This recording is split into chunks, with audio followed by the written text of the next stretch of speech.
Well, thanks so much. We're excited to make these awards, and as I said, we're going to do more as we come down the pike, and I know that there's a lot of opportunities. There's also a lot of opportunities for some of the great things we're doing with the legislature. For example, yes, Florida's a free state. People have wanted to visit. People have wanted to move in record numbers, and that's fine, and that's a big reason. But one of the reasons that people don't talk about as much as why people like Florida is because with me as governor, we are a law and order state.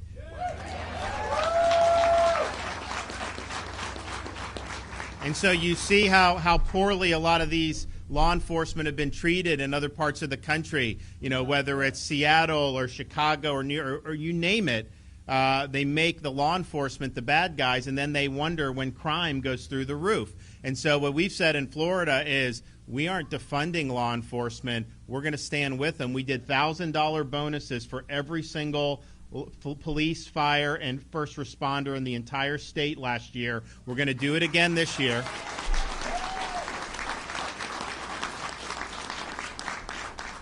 And we're also doing legislation that's moving through where we're telling people who are being mistreated in these other states, look, if you're qualified to fill a law enforcement position in Florida and you move from one of these bad jurisdictions here, we're going to give you a $5,000 signing bonus because we want to show you we got your back. But we also last year signed legislation that bans any local government from defunding law enforcement. We are not going to let our citizens be harmed by this.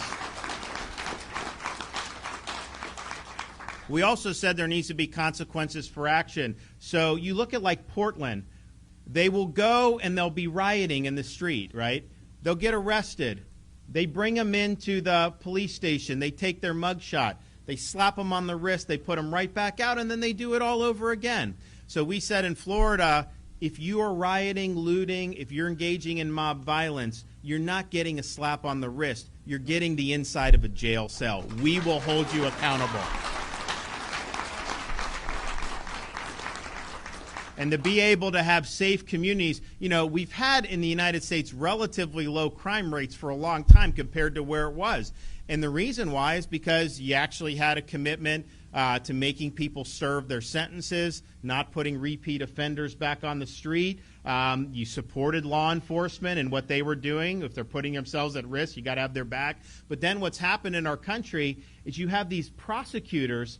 These are left-wing prosecutors in places like San Francisco and Los Angeles and other places around the country. They get elected to not prosecute criminals.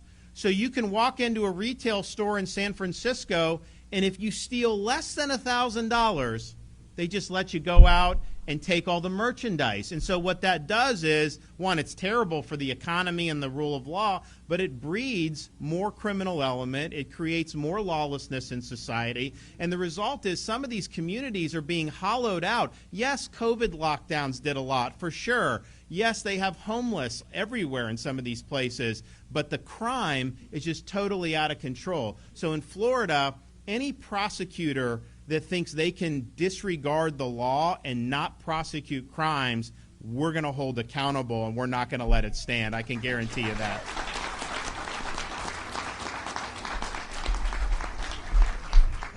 Well, thank you all. We appreciate being here. Madison, do you want me to get you something?